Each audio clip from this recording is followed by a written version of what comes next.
was I missed a jump shot and I actually saw it at the corner of my eye. I was photographing someone else and I saw him jump and I was like, no.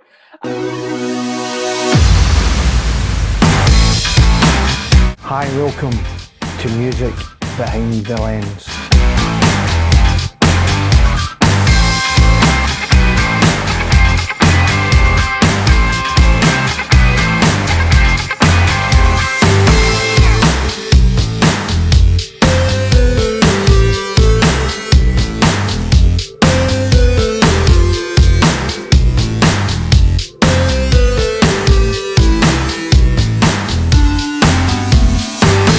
I'm your host, Marc. Hello and welcome back to another episode of Music Behind the Lens. This time I'm online and I'm talking to Mollie Traynor. We'll chat about how she gets started, the gear she uses, and again we'll talk about 5 images I've got her to choose. Those 5 definitive images. Thank you for joining us.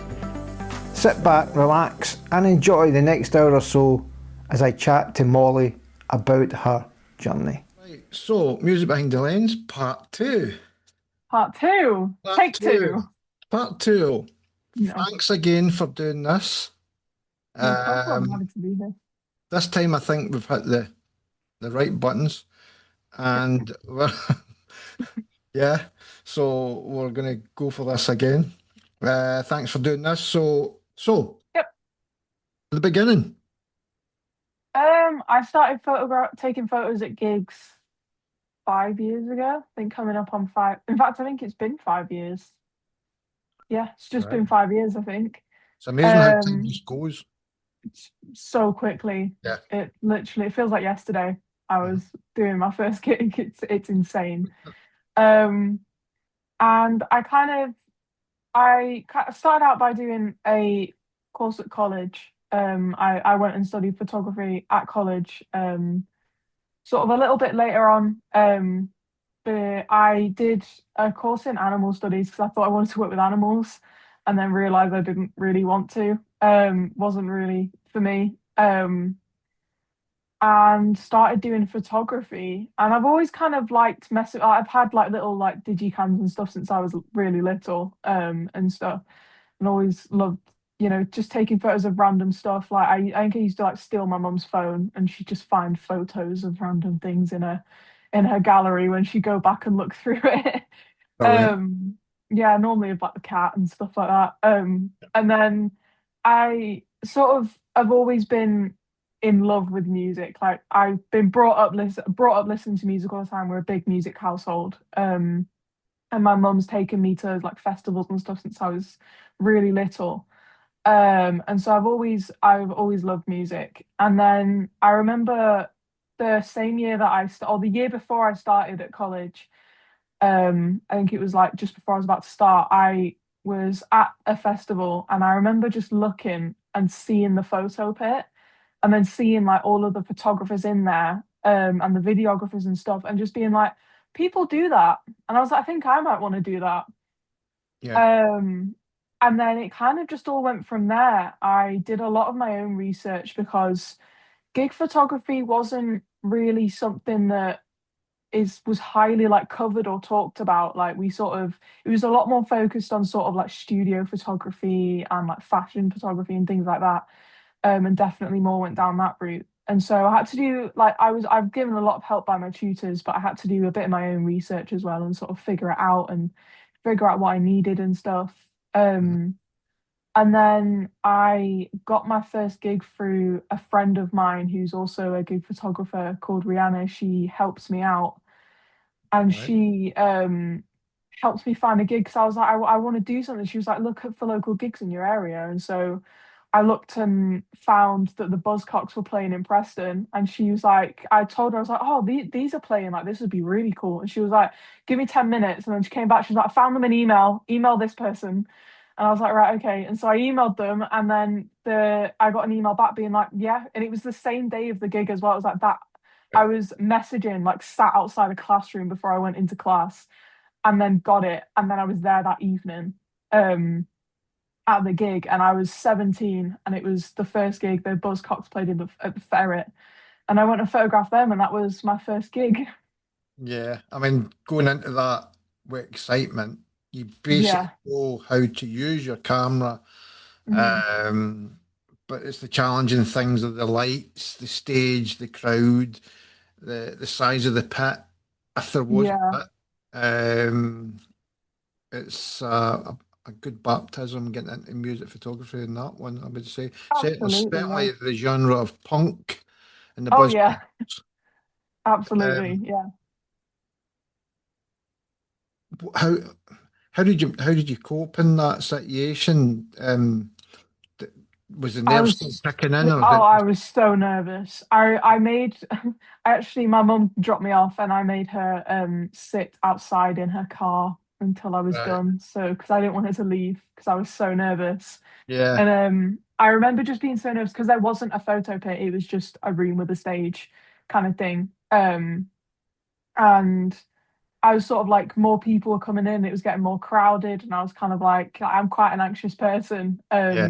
I You am as know, yeah, and I'm kind of not great with crowds, but so I was sort of like, I definitely was worse with crowds back then. And so as it got busier, I was a bit like, oh, but then everyone was really respectful and kind of stayed out of my way and was very yeah, nice. I remember it feeling really weird having to go up to the door and be like, my name's on the guest list. yeah. It Hmm. felt so uncomfortable and awkward. And there was like that really awkward thing where they're like looking down the list on the clipboard trying to If find your name. it's And not I'm there, just sitting there being like, yeah, literally that was my head. I was like, if it's not there, yeah. I don't know what I'm gonna do.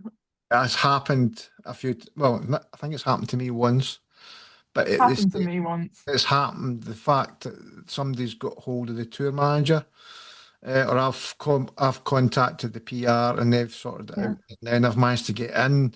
I have been places where people have just went away home, and they've not bothered to try and chase it up. And I remember one instance, and a girl, Andrea from Italy, who was with our magazine.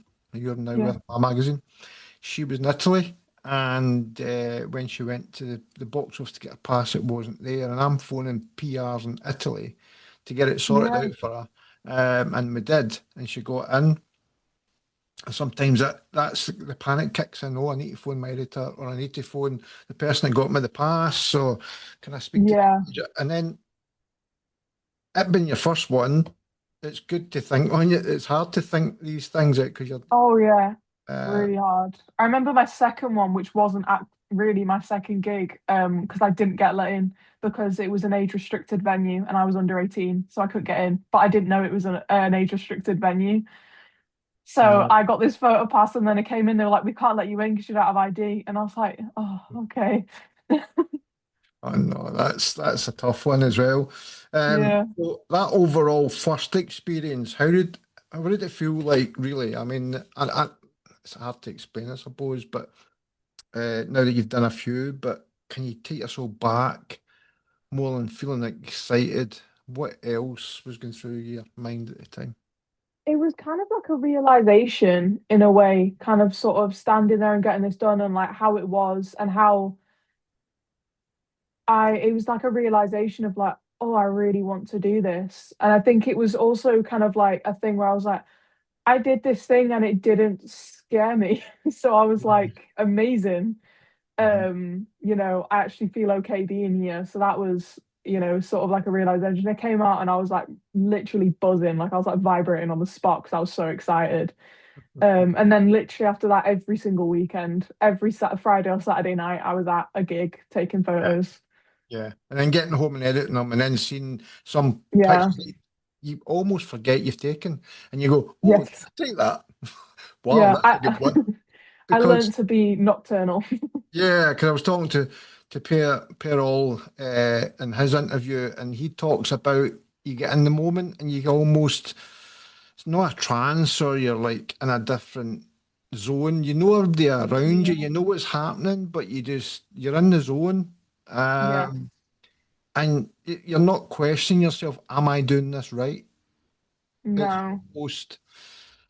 And you can be in burst mode or whatever. You know your settings. I tend to Mhm. have my camera set up at the same no matter what the light situation, that I can move it quickly within the camera. Yeah. and that's just through experience. Can you remember what the images were like, or do you have I've the looked images? back on them. I do look back on them because I sort of have them in like a little archive on my Instagram profile because I don't Yeah. delete my posts, I just archive them. Uh, Um, and I look back on them, and I mean, considering it was the first time I'd ever photographed a kid, they weren't terrible. yeah, You know, yeah, I look back at the stuff I've done now, and I'm like, my well, stuff that's now it. is probably And that, quite a bit better, but yeah, well, that's why I'd ask you to always keep your first one and keep oh your first yeah, step because you can then see the progress. And that's what yeah, we'll talk about later on. mhm, There's a few questions around that, how you've changed and whatever. Um, so that's basically the beginning. We touched on that, so you pretty much answered all those questions without me asking them. So talk about it. That goes on to the pressure because you've now done your second gig and then you're doing more and more and more. Um, and you're getting more experience. And you just touched on when you're at the box office, and I mentioned about yeah, three song rule. And you start to learn about three song rule. You'll also learn about how security can be different from what they're like at the box office. They've got a safety mindset. They want to make sure you're safe, they're safe, and the artist and the crowd's safe. Uh, yeah, they'll have information. It's three songs, one song, the third song, your two songs. All they may say, right, if you wait here, we'll come and collect you. yeah. Um, at that stage, what goes through your mind? Um, I kind of, I mean, there's always like, I always have like a weird initial panic that I'm all of a sudden going to get like refused or kicked out of the pit for whatever reason. I don't know. It's always in the back of my mind, like, oh God. I've had it a few times where I've sort of like I kind of, especially when I'm working like places that I'm quite familiar with, Mhm. I will admit sometimes I've gotten a bit like almost complacent and I'll just sort of like walk straight to the pit. And then the security are like chasing behind me, being like, "Oi!" And I'm like, "Oh, I'm so sorry." And then I'll like pick up them, I I'm love like, that. mate, I'm sort of a bit in my own little world a lot of the Yeah, time. yeah. I'm a bit bad for that sometimes. But yeah, I think I always am trying to be I mean, I don't really, it's kind of just the thing. I try to just be respectful to them because at the That's end of the day, they're just trying to do their job. And so there's no point standing and having an argument about it it. because you're Mhm. trying to do your job, they're trying to do theirs. At some point, you've got to meet in the middle. So it's sort of like, and it can be something as simple as, it was one song and now they decided, I'll just let them do three. And if they've just not had that update brought down the line, That's right. yeah. Yeah, And so it's kind of just being like, oh, I've had it before where, I was told, they were told one song, I was told three. And so I've kind of just sort of said to them, I'm like, oh, I've been told three songs. Are you okay to just like radio through and just double check? And they will radio through, double check, and it turned out it was three. And they were like, oh, yeah, my bad, sorry. And I'm like, don't worry about it. And then you just go in and do it. And it's kind of just doing it like that. Just being yeah, nice about it. I think if you go in confrontational, you're going to get nowhere because then security are straight away going to have like warning signs and they're just going to be like, no way. yeah. And I remember you. They'll remember you, not in a nice way. You want No, them no, to no. remember you in a nice way. Yeah, it's always every music photographer I talk about say the same, and it's all about Mhm. respect for the security. And even though you could be churning inside and you think, "Oh, you're wrong," you don't want to argue with them. It's No. best to just sit back because the information will get to them, and then they'll come back, and they will be the ones that will probably apologise and say, "Oh, we're sorry, but Yeah. we have to go by the information at first hand." Yeah.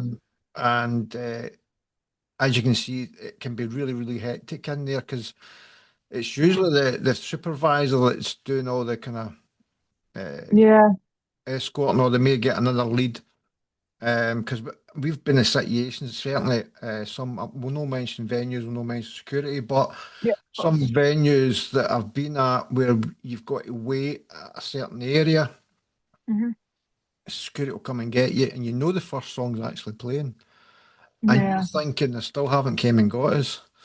So you're like, the pressure, you're Panicking. thinking, oh, I'm only going to get two songs. And sometimes they do, and you miss the first song. So you just, fan. I know sometimes I've usually got my my camera's up to here because I have hold Mhm. them so that I can get by the crowd because if they're down by my side, they're going to be clunking everywhere. So I tend to hold Yeah, them and I just go for it. I don't talk to anyone. I just focus and I get in the pit and all of a sudden I'm there straight up pointing the cameras to what I can yeah. capture. And that's the next question I was going to ask you, round the question. When that's kind of happened, or you're in the pit, you're under a wee bit of pressure, um, and you think, oh, I've just missed that shot, and it was a shot that I specifically really wanted to capture. So, is there any time you've missed a shot that you were waiting for? Oh yeah, I missed. In fact, not even that. I think the last gig I worked, I was at a festival and Mhm. I missed a jump shot and I actually saw it at the corner of my eye. I was photographing someone else and I saw him jump and I was like, no. And I literally said, I was like, maybe I'll do it again. And Yeah, I was stood like on yeah, I was stood there like it was a festival and there was like a stage there and a stage there and I was yeah, yeah. stood on the barrier of the stage there with my camera, just stood there with my lens and and just waiting. And I think I stood there for about 20 minutes and I was like, please, please jump again, please. And I know. I was even more annoyed because he did jump again. I took the photo and he jumped out of frame. And I was like, I've just got his legs. That's a good shot. I love that. And I was just like, I think I did end up keeping it because I just thought it Yeah, was funny. yeah. Um, but I was just I like, love it was just one of those where it's like, it it. happens. I was kind of like, I think I kind of have to say to myself because I am one of those people that will beat myself up over Yeah. stuff, Mhm. and so I kind of just have to be like, they'll tour again. They'll be at a festival Yeah. somewhere down the line again, and I'll get it again. And it's like you look at your colleagues that run the pit and you've got some mates there or photographers and they come up and go, look, I got the shot. And you go, "Oh, rub the wound in, wouldn't you? It's like, oh Yeah, man. But you just appreciate, go, well done. And it's such a great yeah, shot. I love to see them. yeah. I love to see people get the shots. I love the joy, Oh, me people's too. faces. Yeah, That's one of the reasons why I do this. I think it's a big community. We should all be in together and absolutely. no competing or anything like that. So No, that's a hard good enough. yeah, I know, I Hard know, enough. I know, and that's it. Pressure. Here we go. Yeah.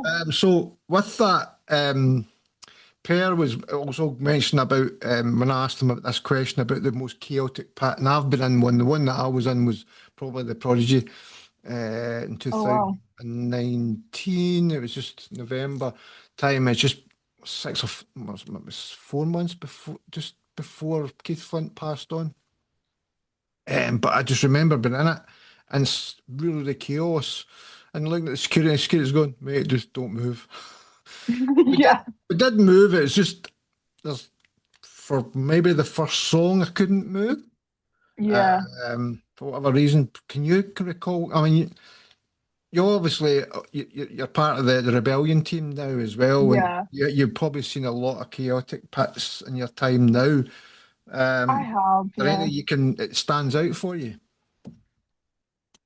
There's you get a lot of crowd surfers, Yeah. especially with the headline acts at Rebellion. So, anytime you've got sort of like Cockney Rejects or Cockspur or any of those on, there's just people coming over the pit constantly, over and over and over. And I remember it was at that point where I was at a point where I kind of got like trapped at one side of the stage. I think it was when Knuckleheads were playing and people were just coming over the barrier one after another after another. And I was like just trapped at one side of the stage because the crew were like, don't come, don't move. And I was just like, yep, fair enough. Yeah. I do say I'm like one day I'm gonna get kicked in the face by a crowd surfer. I'm gonna like a combat boot to the side of the head because I'm not gonna be concentrating and someone's just gonna come over and get me. Okay. um yeah. Yeah. And yeah, you do get, but I think people try to be careful. There are pits, I've been in I've done gigs before where there's been no pit and then I've just watched like a big mosh pit start and I'm like, oh no. And I Yeah. like try and like tuck myself in a corner and get out the way. But people do tend to try and be careful and be wary of you, which is nice. But I think I'm not really at a point yet where I'm in pits that are chaotic or like as in there's lots of photographers. Like I've never had really been in one where it's been like I've seen at some of the bigger festivals where it's literally shoulder to shoulder with just photographers. I've not really experienced that yet. It does get busy at Rebellion. I think particularly when the crowd surfers are coming over, sometimes people jump up on the barriers and try and get photos.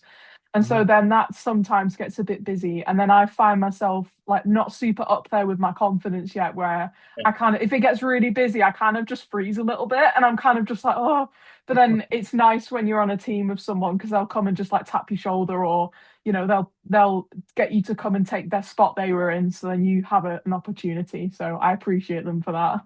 Yeah, I mean that goes on to the very last question in this section is how do you stay calm in that environment? Or Um, is it different each time? Or is it just But I don't really know. I guess I kind of like go into my own little zone when I'm taking photos anyway. So I mean sometimes I don't actually like I've been asked before, like, oh, what are you thinking when you're in the pit? And I'm like, nothing. I'm like, I don't remember. no, no.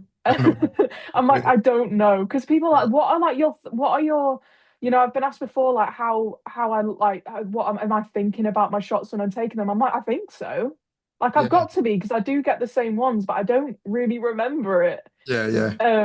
And it's kind of like, unless something like really dramatic happens, I don't tend to really, get in like a worry or a panic or anything. But yeah, I think it's just one of those, I imagine you get used to it more and more over time, especially as when you get into the more chaotic pits and stuff, you kind of just, I hope if when I do get into one of those at some point, I'll kind of just still go into my own little zone and it won't bother me at all.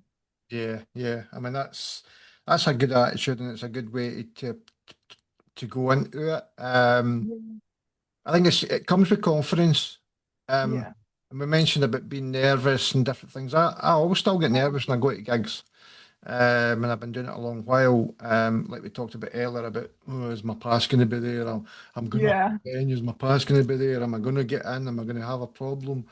With my cameras, is my gear going to be switched on? Have I charged my batteries? And then it's just staying calm in that environment when you suddenly switch a camera on, it's going, oh, one battery. Oh, I haven't put my card Yeah. in it. But I've got enough just to get a Been couple of there. pictures. Yeah. There's all these different pressures that go with it. Yeah, So, and I think it is a level of problem solving, isn't it? So oh like yeah, yeah, yeah. my biggest panic was when I was lucky enough to go on tour for a few days Mm, with a band called The Drowns. all right. And on the last day of the tour, I broke my 50mm lens. My zip on my bag broke and it Oh, fell no. out and just like I heard it hit the floor and I was like, that's not working anymore. And Oh, I like for like a few seconds I just stood there with it on the floor and I was like, I can't even bring myself to pick it up yet. And then like the focus was completely gone on bastards. it.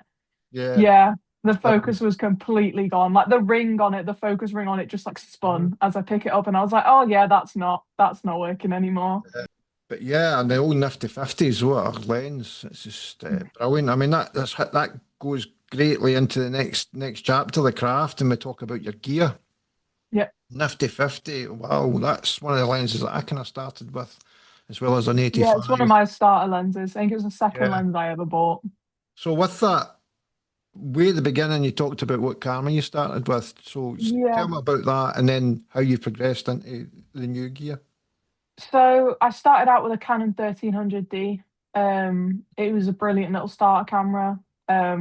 And kind of set me on my path of using Canon. I've kind of stuck to Canon. Yeah, I know. I know. um, but Icon. yeah, I started out with my Canon and I had just a standard Right. 18 to 35mm lens, not brilliant for gig photography in low light because, Mhm. the aperture's pretty high on it. So but I used it, I made do with what I had until I could save up a little bit of money from my little weekend job that Yeah. I had. And then I brought my little nifty 50, which is still one of my main lenses. I always bring it with me. It is always with me because it's just a great safety lens to have over Hmm. everything. Like it's a brilliant lens, but if you're in somewhere like especially with the smaller venues, the light can be so tricky. And Yeah. so just having that there, it's like a little comfort blanket that you've always got. And I had that for a few years and Mm. then moved up to a Canon 60 after a Okay. couple of years. And I use my 60 for, I still use my 60 actually Hmm. now, and I'll bring that with me. And then got a 100 mm lens as well. Started using that for some of the bigger venues because it was quite helpful at Rebellion with the race stages. Yeah. Um, and again, like through all of this, I was talking to other photographers and sort of being like, what things do you recommend I should get? Like, you know, asking them like what stuff's good to use, and Hmm. they were all like really helping me out with stuff and with like loads of different stuff, and then like giving me stuff like stick this on a wish list to buy in a few years, because it's an No. expensive lens, but it's really good.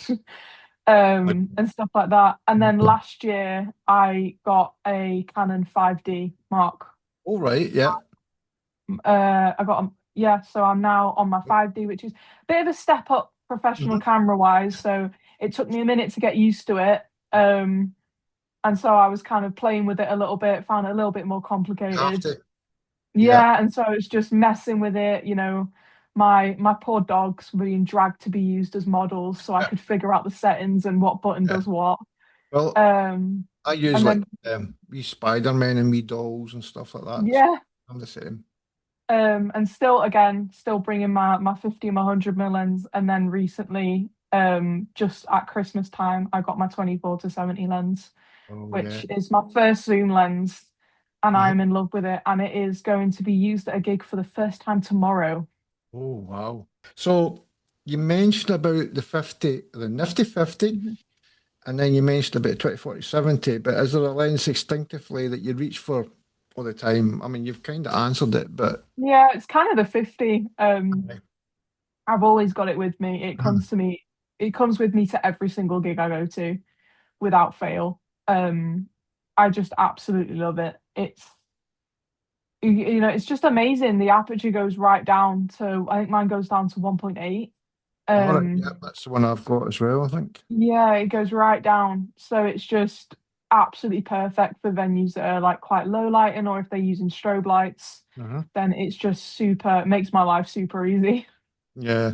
So for you go back to when you had all that gear that got you started into what you're using now, compared to that, do you see yourself shooting differently, or is it much the same, just with different gear and just the quality that you're getting from the gear? Um, I think I learned so much. It is sort of a very much learning on the job kind of thing. It's not something you can learn by just reading things online. Yeah. You can learn some of it, like you can learn about your settings and how a camera actually works and things like that through, going to like classes or looking online. But a lot of it is learning on the job. And so I've learned so much on the job, learned so much talking to other photographers, and kind of in that sense, I think I've learned more about, handling tricky lighting situations where if it's just been someone coming over and just being like, if you drop that setting instead of that one, then you'll get much more focus or whatever.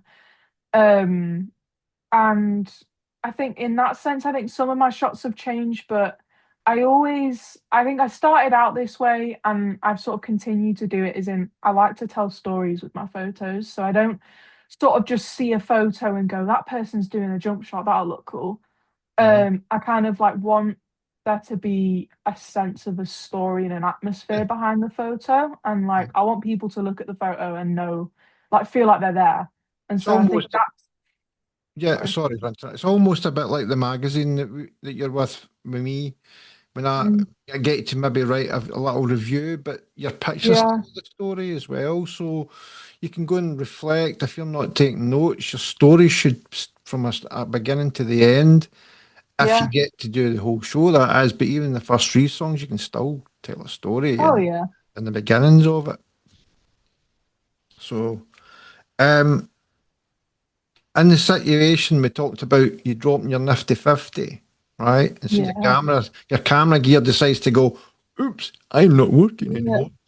Yeah. And you've got your mobile phone that we all use and we all have it, and all the crowd have got the waving it up but not taking the show in.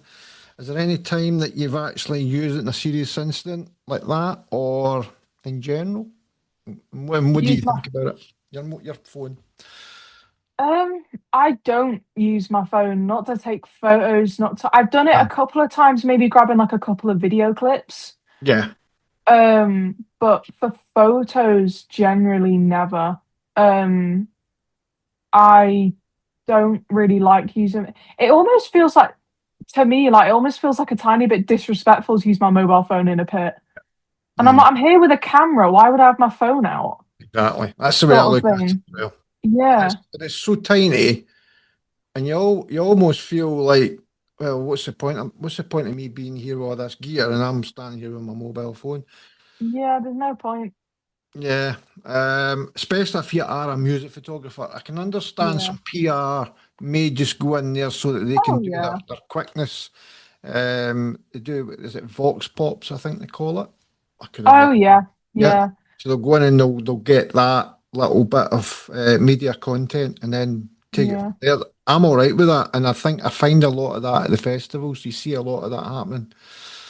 Yeah. The time I probably use my phone is when I'm wanting to video each other and have a little bit of laugh. Yeah, I've done that a couple of Yeah, times. just before Yeah. it, while we're waiting, or Yeah. it's that kind of thing. Or I mean, I do take daft pictures. We do tend to do daft pictures with each other when we're standing Yeah, waiting you on got to. steps. So yeah, so getting into that, we're going to talk about your five definitive images. The hardest part of this interview, I think, this one I went yes, result. But I kind of gave you some guidance on that because we're talking about story time and telling the stories, and that's what these images are all about. I could make this a wee bit bigger, but that's fine. So we're starting with the same images that we did the last time, but people don't know that because we did have an No, before that, so we'll not tell them. nobody knows. Exactly. Don't tell MD. Okay, so your five images. I'm starting with this one. Black and white image. Tell me a wee bit about Yes. this one. This is from Rebellion actually. I think a couple of these might be, but That's this okay. one's from Rebellion of a band called Broken Three Ways. And I know these guys quite well. They're quite good friends of mine. I was introduced to them by one of the other photographers at Rebellion, actually, Callum. And he invited me to come and do some photos for them one time. And then kind of since then, I've worked with them quite a few times. I think they're like up there with one of the bands I've photographed the most that I just keep coming back to. Yeah. And they're like a super charismatic band. They've got so much energy and personality. On and off stage. Hmm. And I was just in the pit taking photos, and he noticed me and pointed straight at my camera. And it was Yeah. just, I love this photo. I really do. It makes me smile every time I see it. It's always really nice when that artist, the musician, actually identifies you and sees you, and then Yeah, if something tells you, I'm going to get a good shot of this. yeah, And I think they know that as well. yeah, And yet he's holding his little trumpet. I hope it's a called yeah, trumpet. I don't know. It's a trumpet. And he's also got his finger out pointing at the same time. Um, yeah. I'm just looking deeper. Is he holding a mic singing at the same time?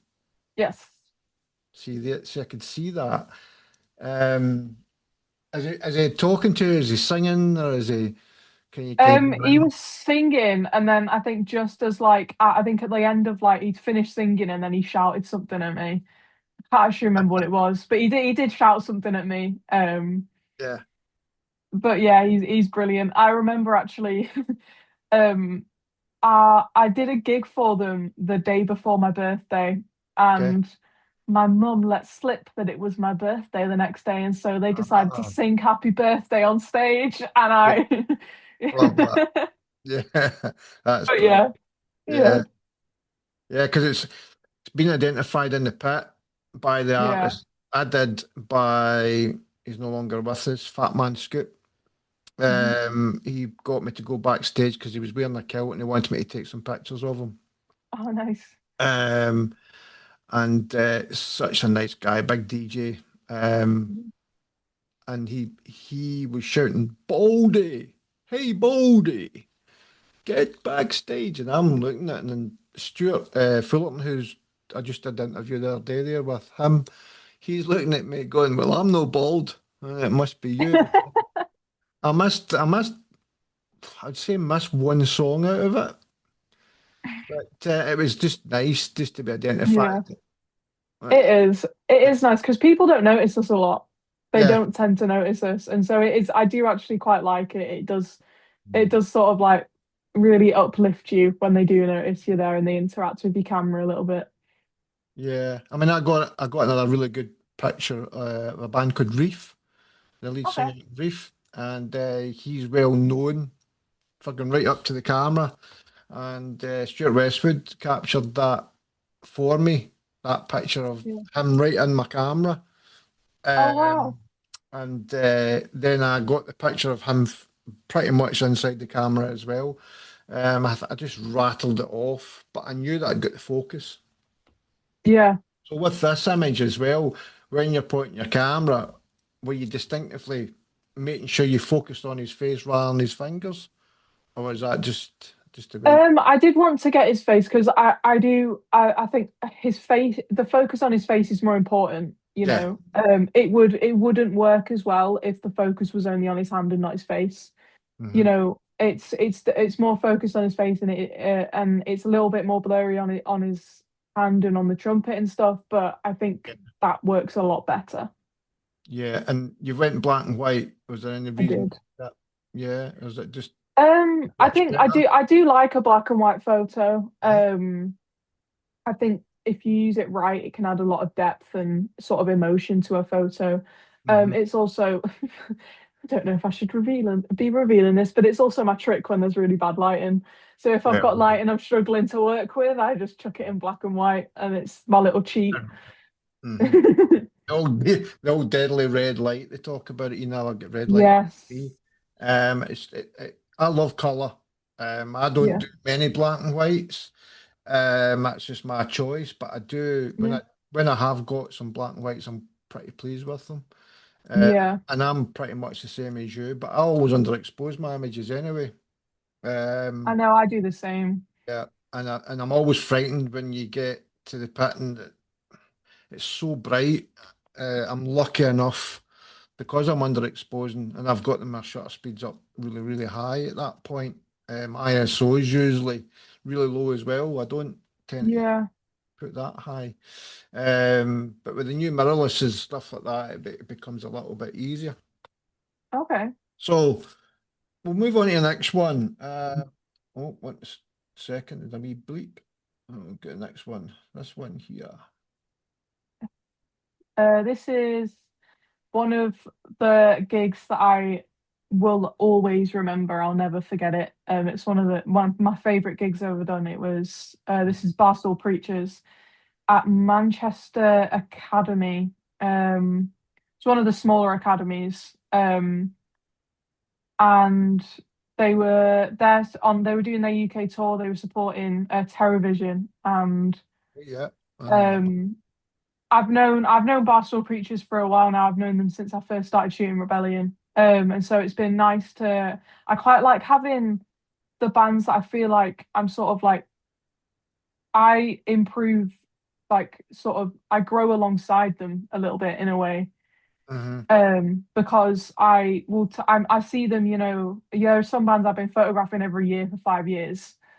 And Yeah, so I see my photos improving every single time I photograph them. yeah. And Barstool Preachers are one of those bands. Mhm. And this was I was just shooting off to the side, and Yeah, Bungle, the bass player, he just held his bass in the air, and I just quickly snapped this photo, and I love it. This is one of those that I think tells an awesome story. There's such a yeah. great atmosphere behind it. He's obviously acknowledging the crowd, and he's acknowledging. Was Yeah, this what song was this in? Was this it's uh, towards the end of the set. It towards the end? was, So yeah, again, that's another reason why he'll be acknowledging everything. He's obviously enjoyed mm, the gig. He's set. He's holding that pretty much quite high up as well, and that'll not be a light guitar at all. So it's no, nice. You can, I mean, the way everything is in focus. It's nice and sharp. Again, the detail on his arms. I like tattoos as well, and I like that. yeah, It just looks cool, doesn't he? I like his green hair. So yeah. You know, Yeah. uh, it's just brilliant. Yeah. It's just the way he's dressed and different things. Um, I mean, you would. I think if it had been turned around, it would have been even better if you could see what type of guitar it was. But people, Yeah. I'm not a guitarist. I don't know, but No. uh, it's you get the ones that like these different guitars, don't they? I'm trying to Yeah. just who's the guy to the left? Is that That's just sort of a little bit cut out. yeah? That's TJ, that's the lead singer. He was Yes, also I he know. had his, I think Okay. he had his foot up on the barrier and was talking to everyone. Okay. But obviously you can see that. See, I do that. The interaction. People always go for the singers, first of all. But Yeah. Fishbones and I discussed this about you can get a band on stage and there could be a load of them and you think, oh my goodness, how am I going to capture everyone?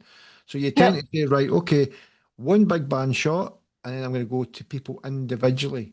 But some people don't do that. They just go for the singer at the time. And the singer's just standing there. He may or Hmm. might be really active, but sometimes you get moments like this, Yeah. holding the guitar right up in the air. You can see he's in his element. He's enjoyed his gig. Hmm. Um, and what I like about it as well, you've left everything in it. Yeah. You've not photoshopped it in any way. There's everything, every detail the way as is. And I like pictures like that. I don't like these pictures where they try to take mics out and Yeah. could go into the AI and different things, but there's a lot of people doing it more and more, and I don't like it. Um, No. but yeah, it's a really good technical shot. So has he seen it? Yeah, I've sent it to them. So Mm. I've sent all of these I've sent to the bands. All right. I'll send them pretty much straight away. Yeah, and I think he really liked it. Yeah, he's reposting and stuff. They're always reposting my photos, which I'm very grateful for. No, I it's like it good. when that happens. Yeah, yeah, it's a really good shot. So let's go to your next one. Is it Knuckleheads? It is. I love this shot. It's great. This is like one. Again, it's a jump shot, and it's one of my favorite photos I've ever taken. Shots are cool. It just, yeah, it really makes me smile. This was at Rebellion. Mhm.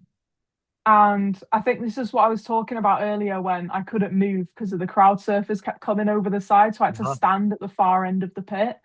Yeah, And I just was watching them. They were super energetic band, they're jumping all over the place. And then I was just watching because he had like just crossed up to my end of the stage and then crossed back. And I just got a feeling, and I was like, he's gonna do something. And I kind of got because he'd come round to the front, like you see, he stepped over the monitors and come over to the yeah, front. I was like, what's he gonna do? I was like, he's gonna do something. He's gonna like lean over or talk to the crowd. I was like, I'm gonna get a shot of some sort here. And then he jumped and I yeah. just grabbed it. Um and yeah, it I love it. Really good shot. I edited that the same day. You, Because I knew I got it and I wanted to see it. I'm a bit impatient sometimes. And I'm like, I know I've got this shot and I want to see it. So I chucked it onto my phone, edited it really quickly in Lightroom on my phone, and then just was so happy with it. I sent it out to um the guys in the band, and he's actually got it as his profile picture now on his Instagram, which that's had excellent. me I was so excited when that Yeah. happened, honestly. I love it when stuff like that happens.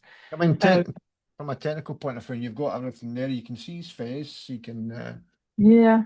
see everything. You can see that he's got Converse on, which I love. I tend to wear my Converse. I like the Converse. Um, and just the fact that he's actually playing the guitar, because if you look at his finger Yeah. at the frets, he's playing it, although his other hand's holding the guitar. Um, and it's like capturing that moment can go so quick. And Yeah. like we talked about earlier, if you miss the shot and you're like, oh man. But when you get Yeah. it, it's such a really good feeling. Uh, It's such a good feeling. yeah, yeah. And it's the other thing as well, you've captured the background as well. Yeah. I love the lighting. I love how see I go with lines. when I'm looking at images, when I'm taking stuff, Yes. I tend to go with lines. Um, and obviously, we all think different, and we look at things, which it's a great thing as well. Because as a creative, that's what we do. But I do Yeah. like how you've got the beams of light coming through as well, and even Yeah. the fact that it's going through by his head, everything's everything's there. Yeah. It's exposed properly. As for what it is. But yeah, I'm just looking into it a wee bit closer. Just to so see likes of those is that the other guitarists, right? There's all these wee boxes and stuff like that. I've not been to Rebellion and stuff like that, but Yeah. the stage where he's jumping, all those Yeah. little boxes, is that speakers or is it just this? Yeah. Yeah, Yeah. The speakers. yeah, yeah. No, it's absolutely. But what It's a ballroom big stage. That's the main stage. is that? Is It's that it's, it's a big stage. right? Is that in the ballroom at Rebellion? At is that Yeah, the Empress. Yeah. because I've been in there and I just noticed some of the backgrounds at the side here, Yeah. the doors and the fancy the old fancy lighting. Up on the balcony and stuff as well. Yeah, Yeah. yeah, yeah. So no, that's a great shot. I'm glad you've shared it. A lovely story behind it, and even better the fact that he likes it and he's sharing it as his profile. It's such a good feeling when that happens. Oh, I love it. I'm always happy, so happy when my work gets shared and I see it like being reposted onto stories if they post it on their page, just anything. yeah. So going to the next one, which is Los Fastidos. Have I said that right? Los Fast. Yeah, Los Fastidios. Yeah, they're an Italian band. Okay. Again, they're another band I've known since I started Rebellion. And I've photographed so many times over the past few years. And they came to literally the same city I'm in at the moment. I saw and I was like, I've got to go. And I just texted them and I was like, I can come and do photos. They were like, absolutely. Came along and did this for them. A fun story I have about this is I did this gig like 2 or 3 days post-op. I'd just had surgery. Okay. And so I was like not feeling the greatest. I was a bit like, Mhm. um, still wearing off from the anesthetic and on like some painkillers and stuff. And so I was like a little bit out of it, but I was like, I've still got to go. I said I'd go. I'm still gonna go. Yeah. And I had still had a brilliant time. And these guys, they love interacting with their crowd. They're one of the bands that really love their fans and Yeah. love, That. they've got like their own little community built, and you can tell how much they love the people that come to their gigs. Mhm. And I think this shows it. This photo shows it in itself. Yeah. I mean, it's like she's getting right into singing with her as well, and Yeah. hand up there, the mic, and the other ladies just kind of stand there in awe, Yeah. taking it all in. Another girl with the purple hair's just like, I'm going to sing this with you. You're just amazing. Yeah. I'm looking deeper in there as well. I tend to really look deeper in, and I think that guy's got a Smurfs t-shirt on. He has. That is brilliant. I love Smurfs.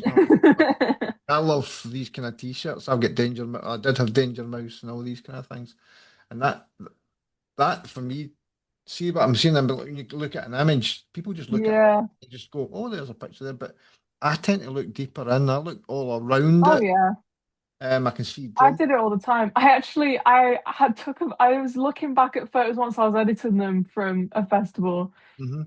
and I was editing a set, and then I was looking, and I had a crowd. I was on the stage, so I was Yeah. taking it. I remember looking deep into a crowd, and I was like looking at the crowd, and there was one. The crowd like weren't super in focus, but there was one guy that I saw very clearly in focus. He had his fingers in his ears, and I I was know. just watching, I went and with it them. just really cracked me up. And Yeah. I was just the things you spot in your photos sometimes when you're looking back I at love. them really make me laugh. Another thing that's standing out for me, right, is that they're all enjoying the music. But Yeah, I mean, even though there's one person holding a mobile phone, but they're not using the mobile phone. We talked about that earlier. no, And that's what I yeah, love about this as well, because they're all actually engaged with the musician. and she Yes. can clearly see that she's enjoying and engaging with them as well. Yeah. I love her hairstyle and her dress. Obviously, is it ska punk? I think they call that Yeah. ska punk. Yeah, it's amazing. I like that, and there's obviously drums and drum at Yeah. the back there as well. I- is that on the dance floor? She's jumped from the stage to there, or is that the stage? No, she's on the floor with everyone. Yeah. So this they didn't again. This was a place without a pit. This was a venue without a pit. So it's Right. just a Okay. room and a stage. And so she'd come off the stage and was actually in there dancing with everyone. But they've also been known to actually bring people onto stage and have people dancing with them on the stage as well, which is really fun to get. Yeah, I love those interactions. That's the kind of movement, and you're feeling the energy, and that Yeah. makes you buzz. And you're right. There's going to be a moment I'm going to capture here and keep it a moment in time. Uh, Yeah. it's pretty important. No, I like this one. This is a really good one. And you've also got the bunting at the back. Is it called the bunting? I can never remember. Yeah. Was there a special event on it there, or was that just the way the venue was dressed up? I think it's just the way it was dressed up. It's yeah, I think I don't know if they that was put up special. I can't actually remember. It was just kind of there. I think Yeah. they usually have the bunting up. Hmm. Okay, let's go with your next one. Drowns. Yes. Yeah. So tell me about this. Um, this is a rebellion again, actually. And I just love this photo mainly for the colours. I really love the red and the yellow contrasted with the dark clothing and stuff, and I just really enjoy it. I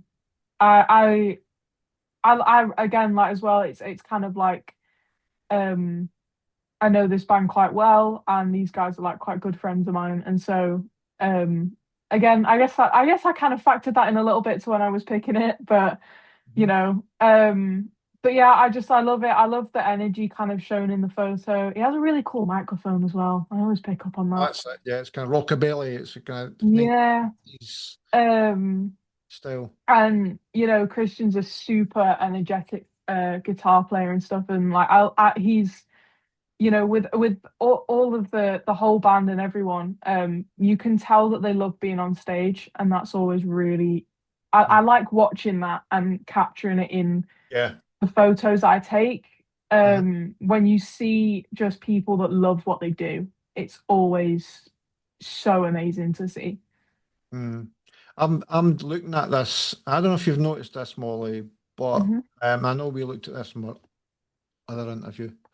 But I'm looking at it now, and he's in line with the background, with Yeah. the devil guitarist type thing. Is that a devil And or it looks like he's an if angel you or it something? is I think it's a devil, but I always when I looked at this as well, I kind of look at it and it kind of looks like he's got the wings attached to him. Yeah, it does. It I does. always think when I look at it sometimes, I'm like, it looks like he's got wings. It's like a piece of art, really, when I look Yeah. at it. And I really look at it. Mhm. It's well exposed as well, and it's great, and you can see all his tattoos as well. Um, a- and the emotion of him singing, which I love as well. I Yeah. always say to people if I can try and get an image, um, the emotion when they're singing is really a good capture. And try and get a bit of the mouth as well, because you've seen Yeah. these images where it's just a microphone right in the middle of the face. Yeah. Sometimes they work. I don't personally like those kind of things, but it was just as you say that the devil in the background, he's almost mirroring that, and it's again, there's those lines that I'm looking for. Yeah. Whereabouts was this again? In the what hall? I know it's Rebellion, but whereabouts? This was Empress again. This was the main stage. Right, the main stage again. Yeah. Right, okay, yeah. Um, and it's like that's another technical thing I always mention to people as well. And it was a good friend of mine that told me this. When you're photographing, I mentioned earlier about the guitar being turned round and you can see the make. It's always Yeah. worth maybe tagging that make, the guitar in. Yeah. So you just never know. I like that as well. And they like that, and then you get further Yeah. recognition for the picture. So I take it he has got a copy of this one as well, has he? He does, yeah. I think this was again. They reposted the photos, they shared them. I'm pretty. I do again, like I said before. I am impatient. I'll get the photos onto my phone and I'll send them straight over to the band quite often so that they've got copies. They can. I know, and I've got copies, and the festival have got copies, so everyone can start chucking them out on Yeah. social media and Hmm. stuff like that. And this is one of my favorites. Right. And I love photos of, guitarists and stuff. They are quite hard sometimes, Oh yeah. especially, because one of my favorite things about this photo is he's all in focus. It's so often with the Yeah. shots that you'll get, part of the hand's not in focus, you'll get some motion blur somewhere. And I've got like a tiny bit, but Yeah. mostly it's completely in focus, which is pretty hard to do. So I'm kind of like pat on the back for myself with that one. No, it's very good. I mean, I've got a few questions over the five images. Of the Yeah. images you've chosen, which one do you think feels more personal? Um, Oh, it's a hard one because in a way, I guess they're all really personal to me. I think Mhm. maybe the first one, because Jay is literally pointing directly at me with Yeah. that one. Um, so that's Yeah. um always like yeah, like he is pointing at me and like sort of like I guess I see them differently to how other people see them. So Uh-huh. like I'll say see that photo and I remember exactly what happened when I took it. So I sort of remember him noticing me, looking at me and then shouting something to me and speaking to me. And so I sort of remember that from that. And then other people see it and go, "Oh, that's a great photo that." And so um Mhm. yeah, I think that's probably like my most personal one, but I think all of them are personal in their own little way. Yeah. I mean, there's out of maybe not so much these five, but is there Mm. any images that you've taken over the years that you've taken that still surprises you that you've I've managed to capture that? That's a wow. I think one of the ones I'll always remember. I took a photo of Croc Sparrow when they were on stage, and I managed to get all three, um, all three of them playing guitars were all stood Mhm. together, and they were playing the guitars, and they were like looking at each other and laughing. And Yeah. I absolutely adore that one. I always look back at that one. I'm like, I can't believe I got that one. That's a good photo. That one, and then I think the jump shot with knuckleheads. I'm always Right. surprised. I always look at that one. I'm like, I can't believe I got that one. Can't believe I actually got it. Um, because Yeah. and I always think like when I got it, I was like, I don't know if I'll ever get a photo like that again. So I looked at it, I was like, I don't know if I'll ever get one like that again. Yeah. But never know. I might get it Just again. never know. So you mentioned a lot of these acts. I've got the images. Mhm, Um, but not just these five or any images that mhm. you've passed on to someone, and they've went and said to you that that image meant a lot more to them than it did you. Um, has that ever happened?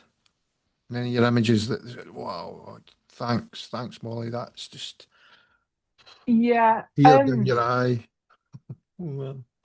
I think definitely, yeah. Like people always, a lot of the bands I work with are lovely, lovely people, and they're always very grateful. And it's always a really good feeling when you can show them a photo of them that they love, Yeah. and they go, "That's amazing," because it's, it's a really good feeling, and it's my favorite. I think it's up there with my favorite part of the job is being able to show people something like a moment in time that I've captured and shown to them, and they Mm. see it and love it as much as I do. I think Yes. that's always a really good moment, and like when they put it to profile pictures or they share it on their profiles, and it's always really nice and it's lovely. I really like it sometimes. It's a really little thing, but in the credits, when they're crediting me in the profile, they'll be like, they'll say something about me. So they'll be like, oh, these fantastic photos by Molly, and I'm like, "Oh, they thought the photos were really good." I'm like, that's like another little thing that I really enjoy. Yeah. Pride, Yeah. and he shot it with a Canon. Yes. What an icon. I No. just had to put that in there, yeah. But at the end of the day, talk about gear. We did that earlier on, but it doesn't matter. And I think that's one of the things that stands out for me when somebody acknowledges your work can actually say, Yeah. that meant a lot to me as well, and thanks for capturing it. Yeah. Because it's happened to me, and I've also captured a lot of artists who have now passed on. Yeah. Um, it- it's just a shame, but I'm just glad I was there. We talk about the Keith Flint situation, Mhm. and I'm just glad I managed to capture that moment in time. And then Yeah. we didn't know that was going to happen 4 or 5 months down the line. So Yeah, and it's disheartening, isn't it, when, it's so disheartening when you work with an artist that unfortunately passes away. I've had it over a couple of times now with a couple of artists, mhm. that I have photos of that have passed away. And it sort of does like sort of hit you because essentially they're kind of like co-workers. Yeah. They're kind of like it feels on a similar level. I don't know, it does to me anyway. Yeah, I mean, musicians are no unlike photographers. They've created a craft. They've created a bit of music that's going to last a lifetime. Yeah, As much as we want to capture that moment as well. It's the same like if people can look at an image and go back in time and go, I remember that. You can do that with music. yeah, Music tends to do that. And I think another thing is people forget that these people will grow old. We're all human. And they always, when yeah. you see an old band getting back together, you'll see a lot uh, of this, not so much, but people will tell you when you're at Hmm. Rebellion, all that band used to look like. And you look at old pictures of them and you see them on stage and you go, yeah, Yeah, it's just amazing. But yeah. that's certainly from my generation. So that's all your images. So let's go into the next section. I've got this called the industry. We talk about the Yeah. industry. There's many forms that we can talk about it. And in the short term, that you've been in the music photography field. Have you seen it changing, or is it still quite fresh, or is it just be possibly with your fellow colleagues who have been in it a long time, just telling you, oh, it wasn't like that, Maddie, kind of thing? Yeah, I mean, I've definitely heard stories. I think it is changing. It's becoming a lot more, welcoming, in all aspects, a lot more people are being Yeah, invited in.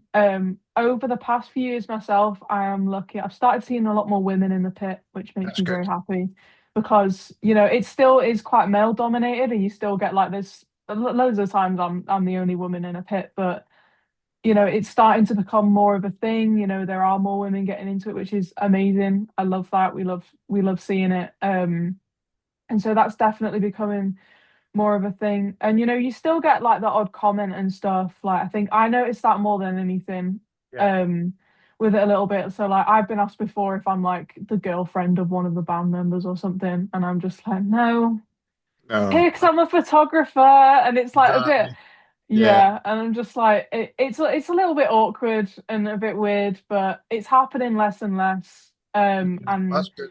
yeah, definitely from what I've heard, it's got so much better. I think, But there's still a long way to go, but it's yeah, definitely improving, and I I think, hope it keeps improving. yeah, I think I've had a choice for PCN magazine now. Just have women photographers. Honestly, I would.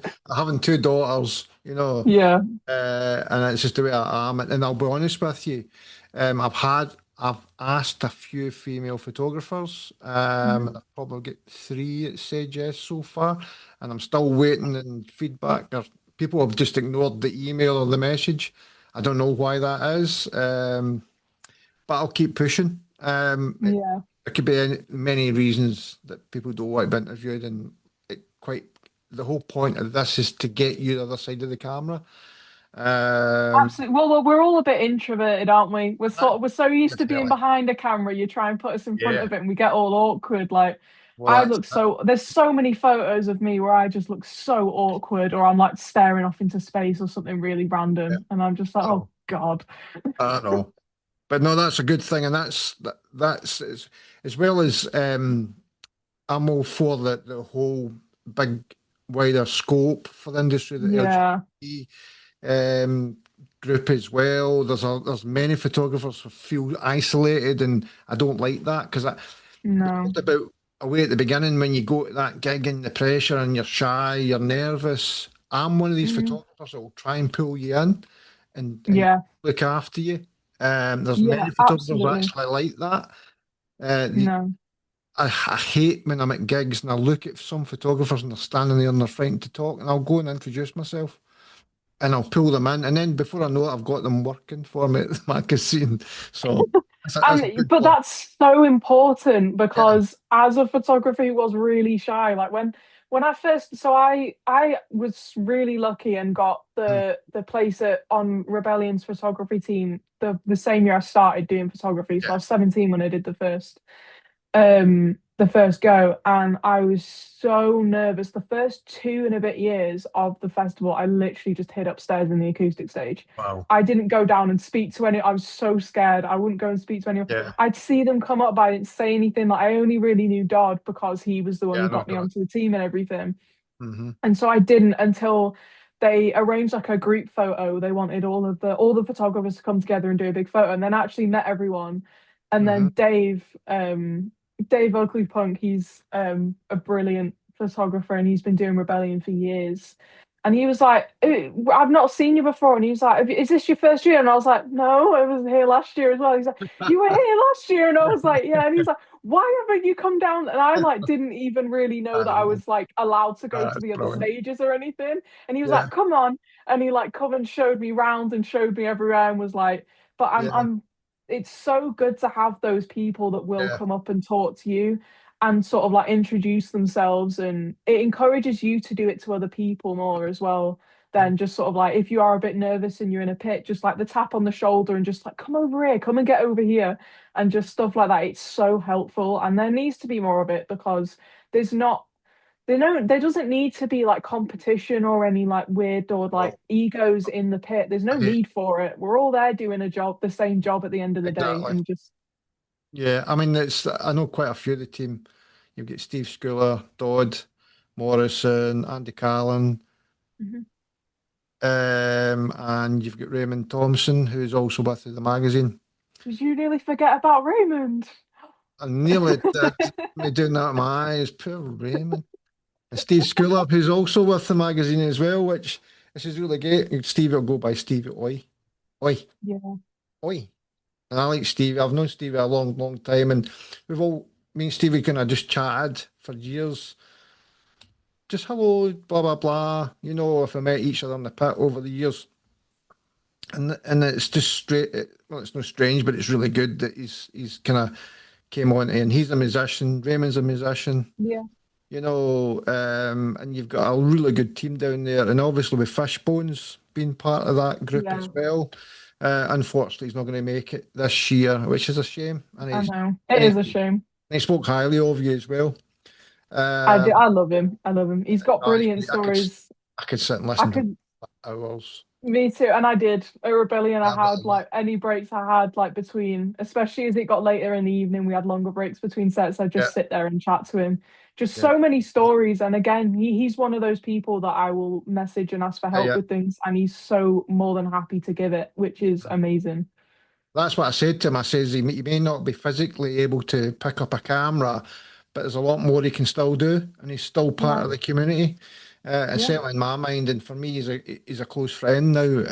I love chatting to him, and I would like to make sure that's that's said to him because yeah, it must be hard for him feeling that he's thinking it's something that he loves, that his mm, restrictions are there, that he can't do it. But I said to him, you can still do it. So yeah, yeah, it's I mean it's one of these things. It's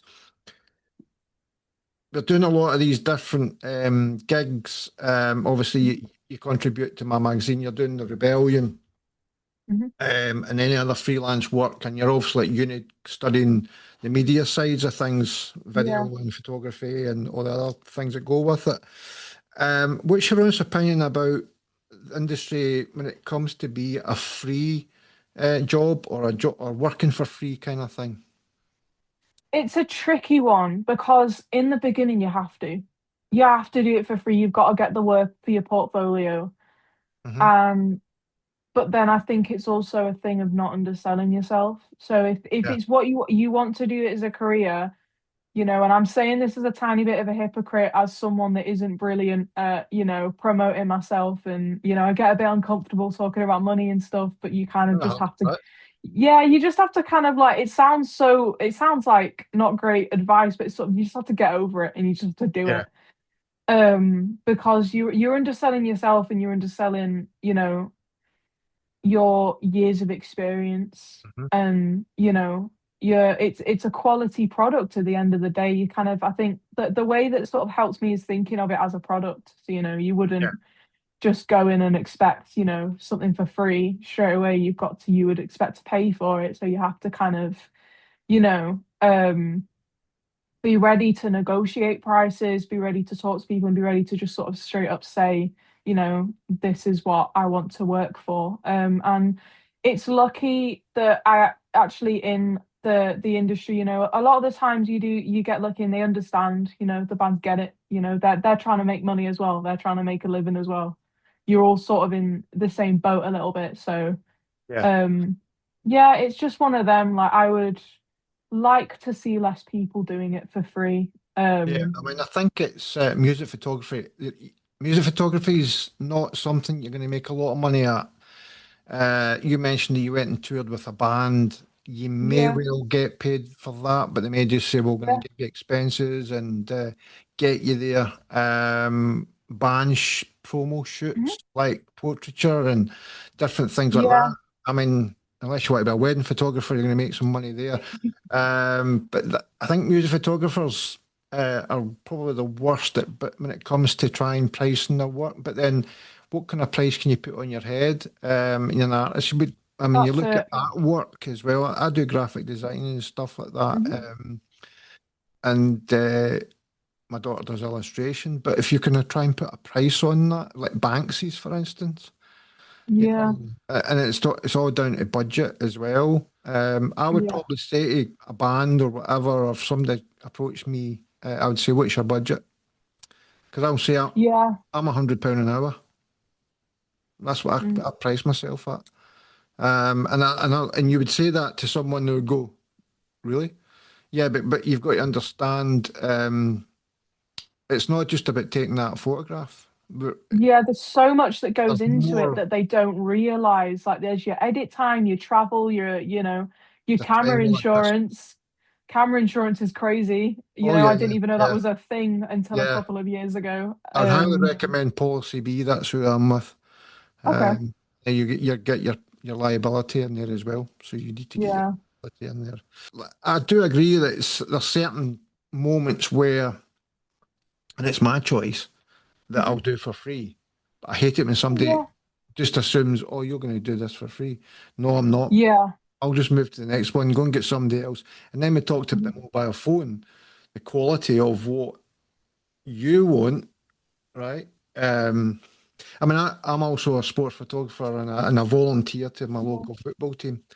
Um, and whether they value my work, Mhm. I don't know.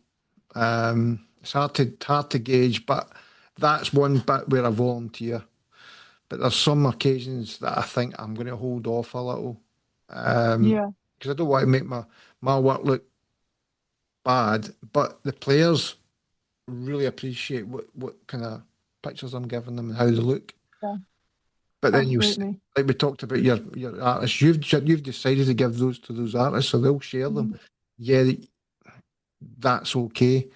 But it's getting to the nutshell when somebody says, "Molly, I want you to do this assignment, but I can't afford to pay you. But what I'll do Yeah. is I'll give you a packet of crisps and a can of cola." It's like, Yeah. yeah, but I've seen your work and I love it. Oh, I absolutely love it. It's the best work I've ever seen in my life. It's the best photographer. Oh, I love that. It doesn't pay the bills, does it? No, it I'll doesn't. give you exposure. I'll put your name down, and because as doing the running the magazine, and you're obviously being freelance, we also work with the PRs, and Yeah. they'll send us press releases. Those images are in there. Now, have they got those images for free? Have they bought them? I mean, I also shoot for agencies, so Mhm. images go to the agency. They then sell those images. The industry is very, very tight, but I can understand a lot of MDs coming into it first time, and they're eager to Yeah. shoot. Yeah, they're eager to shoot, and they want to get those. But we talked about the beginnings. We talked about when you Yes. started. You really need to start from the beginning and work your way up. But I do Yeah. a lot of. I'm not going to say the younger generation because you're in that Mhm. generation. I just see that the newbies coming in want to get the big stuff first. They don't want to learn. They don't want to do. And Oh, I think yeah, I've for me, never understood it. I've never understood it because you're asking for disappointment yeah, in a and sense I because you're think not that's gonna get it. It's yeah, not gonna happen. and I think that's where they'll reel them in with the free. I'll do it for free then. Mm, And that's where they get the trap. And once you do that, it's very hard to come back and say, "Oh, see, the next time I'm going to charge you £100 an hour. There's going to be £500 for that set of images." yeah, That's really the industry. We could talk about the industry quite a lot, actually. But yeah, I'm no expert. All I would say is just be very careful. Don't yes. just jump in and say, "Yeah, I'm going to do your work for free." The, I think Know your worth. the advice is never say no. Yeah, But just be careful on how you say no. I'm sorry, that's not my fit.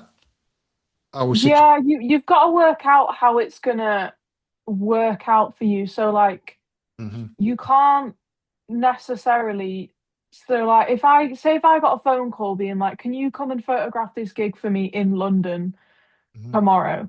And I would be like, yeah, but I would need some payment for that because, I'm on the other side of the country. I'm not going to be able to just get on a 90 quid train to London and be there. It's not that simple. The same way that if you worked for any job and they asked you to go somewhere else, they would pay your travel expenses, whether that was your petrol or, night stay, whatever, they would pay for it. And so you need to in a way compare it to that and sort of say this is the treatment I would get if I was in an office job. So compare it to that and like I Yeah, said, like know your worth and don't undersell yourself. yeah. I mean, it's good to network. Some of these younger That's bands so are just important. starting out. I've got a small budget. We all know that, Mm, and that's when I say, "What's your budget?" And if they yes. can say, "Right, okay, we can give you this," Yeah. and we would like you to, like you went into a small band and say it was a run of say 10 shows, we can Hmm. give you this, this, and this. I'm all right with that. And then you just Yeah. network because that band might be the support act to a big headliner. And then that headliner say, "Oh, Mollie Traynor, she's a great photographer," right? Yeah. You then get on there and then you can say, "Right, okay, this is what I'm valued at," Hmm. because they've got the budget, you know. Yeah. It's a hot potato. We could talk It's about. tricky. It's very complicated, isn't it? You can sit and try and work it out and talk about it for hours, but Yeah, it's yeah. a complicated thing. I think when I started, it was 16 years ago in music photography. I didn't know, but I was working with my nephew's band, Underdog Theory, Yeah. um, and I was learning. So I was doing it for my nephew and his mates, and I started seeing the insight of it, and then I realised, and then I think it was about 2013, 14, I joined the agencies. And then I found Yeah. out about getting paid, and that felt good to me. Hmm. Submitting my images to Shutterstock. I was with Universal News, and then I went with Shutterstock. Yeah. But it was really, really great, you know. Hmm. And then I decided from then on that was it, and I would always set Yeah. up my budget. And I do music videos as well, so again, that's.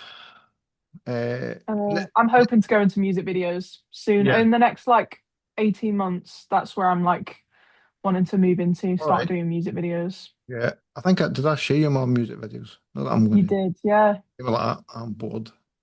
Don't say me No. that. Don't say me another one. Don't say me another one. Oh, there's another. Oh, say me another one. I'm only joking. No, it's something that I do enjoy sometimes, but sometimes I take on too much work and then I get burnout again. Yeah.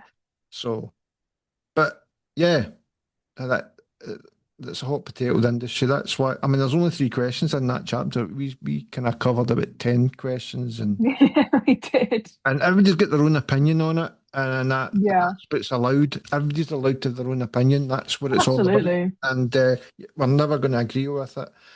And I would never. This is one thing I want to make a point of saying. Mhm. If somebody does decide to do something for free, I am not going to isolate them or not be their friend. No, I'll always never. still be their friend and still look out for them because there is Yeah, some photographers out there who'll just snub you and not talk to you because A, you did that for free.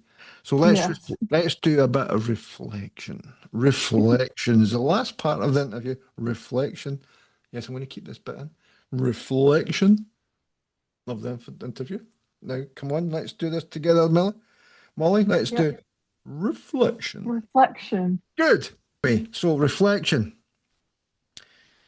If you were to stop doing photography, video work tomorrow, what would you miss the most? Um, I think that the community more than anything. I Yeah. think there is such a community. I find it, especially in punk music. I mean, I haven't done a lot in other genres, but definitely in the punk scene, there's such a community. Um, and I don't like I don't really I haven't found that sense of like belonging and community anywhere else. Okay. And so I would miss that so much, and just as well the creative outlet. So I don't, I couldn't do I don't think I could see myself doing anything else, honestly, because just I'm a creative person by nature, and so I couldn't just stop. I couldn't stop one day and then go and do something else. It's just not who I am. I'd miss all of it. I would miss, seeing all the bands I know that just yeah. I think just the community in general. It's like a big family. Yeah, definitely. I mean, that's one of the. I had burnout last year. I never Hmm. stopped completely. I still had my hands and feet and all sorts of things still going on. I was dabbling with my magazine and doing the odd gigs, and I'm a house photographer for the academies as well. So Hmm. it helps. And I knew about this project still being kind of lying there, just saying, right, Martin, let's start it again. And I know I Yeah, do the editing with the magazine, as I run the magazine, and I'm also shooting for the agencies. Um, when we're also talking about that, right, and we're hmm, talking about confidence and the work that we produce and yeah, how we put a price on it, we can put a price on it, but we're kind of also very, very creative people are very quite critical of themselves. So yeah. how are you critical of your own work? I'm so self-critical. I'm very, very hard on myself with my photos. It's something I'm working on. I'm trying to become less Hmm. like it and less sort of like in that way. But I think we all as creatives are very critical of our work in general. We see things that other people don't see. And so many times I've been editing and I've been like sat next to my mum or my brother or whatever, and I've deleted something and been like, why have you deleted that? And I'm like, I don't like it. And they're like, why? And I'm like, and I'll pick something out and I'll be like, that microphone's in the wrong place, or that person was like that hand isn't focused, or like there's something they like didn't even notice, and I'm like, well, I did, so I've Yeah, had to get rid of it because I won't be able to look at it and just yeah, not notice it. And yeah, I think it's a thing with all creatives, like there's so many in so many different types of, creative industry, like there's actors that can't watch their work. Mm, In fact, I think a lot of actors won't watch their work back. yeah. Photographers. I mean, we have to look at our photos because we're editing them, but I'll look back at photos I've taken like 6 months ago, and I'll be like, oh, I don't like that, and then I'll just have to like Yeah. leave it and just be like, no, it's a good photo, just leave it alone, stop No, being critical. that's the hard part because sometimes we have to submit our images for approval, like we did Hmm. last year for yours. And it took a little while for them to come back, and it was just no their fault. It was just obviously they're really busy. Yeah, But you did say to me, I just hope they approve that one. I hope they approve that one. And they did yeah, approve the ball, didn't they? And that's quite a nice feeling. But I've seen yeah, he's sending images in, and I'm thinking, why did they share that one? I don't like that one. But I'm saying to myself, I sent them it, you know. yeah. So I should have just picked my best work. And I always say that to people when they're making their websites, and I'm still in the process of trying to get my website up and running and make it look a bit Me better. too. Trying to It's a put the long process. best images up, and I've just put a bunch of things up at the moment because I'm going to change again, yet again. And I just because I've got a lot of stuff on Instagram, Facebook. I tend not to really go on Facebook as much for my Yeah, images. I tend to just put it on Instagram. I use Instagram a lot. Yeah, And I've noticed I'm just not really interested in my Facebook anymore. And I know it just populates the same thing if you put it on, but less is more. And I'll only maybe put the most I put is 10 images on. so I have a hack. I Right. linked my Facebook and my Instagram page, so anything I post on my Instagram also gets uploaded onto my Facebook. Yeah, And that's a so it kind of keeps both of them running at the same time, which is helpful. And it means I don't have to try and make two separate posts. right. Okay. Where can we find those, by the way? Where's your socials for other people who want to follow you? Oh, it's just my name. It's just Mollie Traynor and then like an underscore. And I'm on Instagram, Facebook. Well, I'll add it to the Yeah, description of the video anyway. So, but no, I just thought I'd put that in there a wee bit. thank you. Yeah, Bit of promotion. motion. Yeah, you can do it for free. Yeah. Yeah. So with that, as a lot of people, we'll move on to the next question. But I mean, we could talk about being critical for everything. Yeah, Photographers are creative people are like that. I mean, you think about Van Gogh, he cut his ear off. he did. But Yeah. my painting's not good. I must cut my ear off. Yeah. I don't know how I'll do that with my photographs, but there you go. So we talked about the newbies because it for any age group, there's people like so Per Hagen, when I interviewed him the other night, he started quite late in the music photography side of things in his 50s. And I would say I was just turning, I was about 39, 40 when I started into music stuff. But not fully on, I was roughly about 45, 46. Yeah. So, and I know you're quite young as well, and it's quite new, but would you still feel you could pass on some good advice of what you've learned to anyone stepping into the music photography side or going into their first pit, which we all love to experience? Yeah, I mean, I started when I was 17, Um, and I'm nearly 22 now. So it's like, Old. definitely, I know. I've learned a fair bit. I think the advice I would give is just, I think, I'd like say yes to Yeah. opportunities, 100% say yes, I say and never say no. don't be disheartened by rejection. Is my biggest thing. Is it's so easy when you get ignored or you get a no to really get down on yourself. And I know I have so many times, like we were talking before, I've applied for the same festival like 4 or 5 years in a row and been told no. And Mhm. it is disheartening, and you kind of just have to like give yourself I think it's important to give yourself a minute to actually process it and be annoyed about it or upset. But then you Yeah. can't sit and dwell on it for too long. You have to just be like, okay, on to the next thing. And like I've always found it helpful to sort of actively go and find another gig or a festival and be like, I'm gonna try and get this instead and apply for something else straight away. And you know, when you get the yes for that, it does help, but there is a lot of rejection in this industry. It's something that happens. You get told no a lot, you get ignored a lot, and it's just something that happens. But just don't take it to heart and just have the drive and, you know, the determination to keep going with it. Hmm. I mean, that's one day they will say yes, uh, Yeah. or you might get another festival or another venue or Mhm. concert that's actually that much better. You're building your portfolio up, you're Yeah. networking, and you're getting your name out there. Yeah. And if you're being positive and not negative, and you're being polite and respectful, and you don't send that nasty reply and go, oh, you know, Yeah. people will remember you, and they'll remember, and then you start seeing their images. You may find that some musician might look at that image, or the festival organizer or the PR go, oh, that's great. And then you start linking that into your application for your accreditation. You never know what could happen. Um, Oh, 100%. and that's the thing. It's like you mentioned earlier, and don't get disheartened, and don't just No, keep going.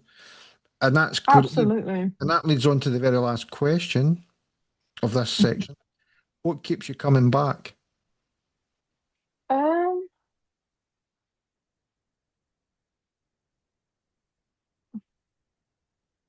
I mean, I think again, just the same. I think it's the yeah, same reason as why I'm I have the what I would miss when I give up I'm the is comeback just the man. yeah Yeah, the community. yeah, I think just the the whole passion of it. I'm so passionate about what I do. I have so much love and passion. I really enjoy it. It's, you know, um, and I feel lucky to be able to do a job that I love so much. yeah. And that is definitely what keeps me coming back for sure. Definitely. I mean, and I just mentioned it. I'm the comeback king. Mhm. Um, and I go through peaks over the years. Oh yeah, I've never ever give it up. And then I think no. about the next project, which is that this has been going since 2018, but I've revived it. I revived it in 2022, but then stopped it again. Mhm. But for COVID came in, and there's a number of reasons, all the hurdles that can knock you flying, and your gear, you can't afford the gear. This gear needs to be paid for again. Will reflect on being paid and stuff, Yeah, and we're all very kind of geeky. We do want the next best thing, and yeah, it's just it's an industry that it's a love and hate sometimes. yeah. And we talk about pressure. Mhm. Loads of different things. Mental health's big in this Yeah, industry, and looking out for each other. And there's not yeah, absolutely. competing. I get really annoyed when I see other photographers think that they're missing out, or they think they're almost competing. There's been Yeah. instances where I've got an accreditation, and somebody's went and said, "How did you get that?" I Mm. applied and I never got. How did you get it? And it's like Yeah. that really, really gets to me. There's a lot of photographers out there like that. There's a lot of stuff like that. There's a lot of gatekeeping. Yeah, It's just, and I just, like we said before, there's just no room for it. There's no need for it. You know, just be happy for people. It's yeah, so much easier to be happy for someone rather than to get all miserable and weird about it. Like, just, that's it's it. so easy to, like, if someone gets a really good opportunity, just say to them, well, like, even if you went for it and you didn't get it, like, obviously you can be a little bit upset about it, but be happy for them for getting that opportunity because, you know, they deserve it just as much as you do. Yeah. Well, you'd be glad to know. When I say we're glad to know. That's us covered all the chapters in the interview. Our second attempt.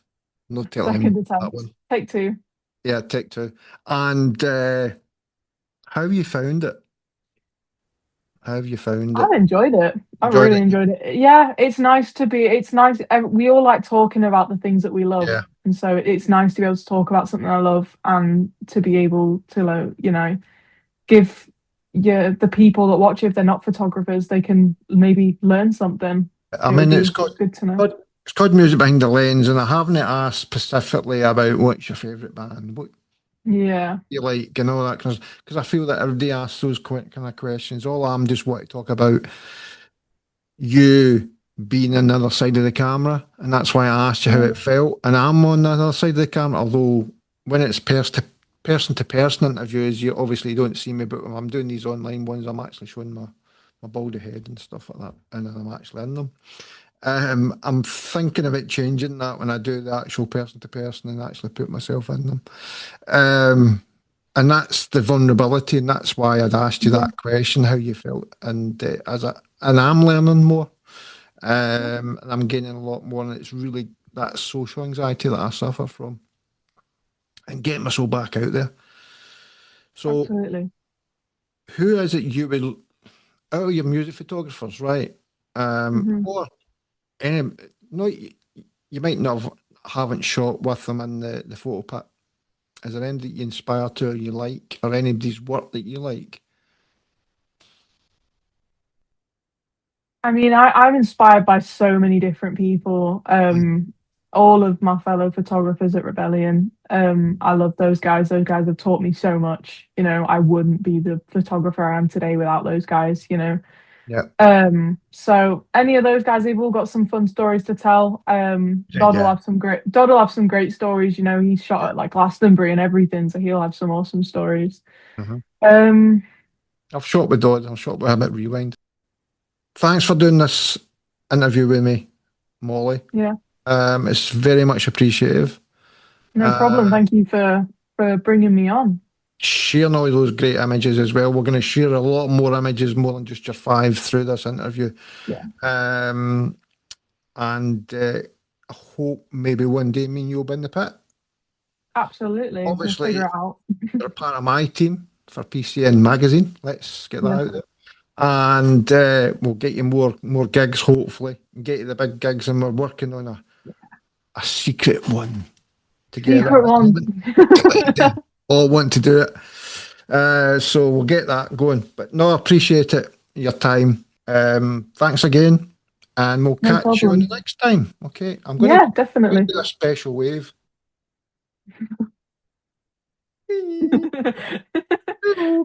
Okay, doc.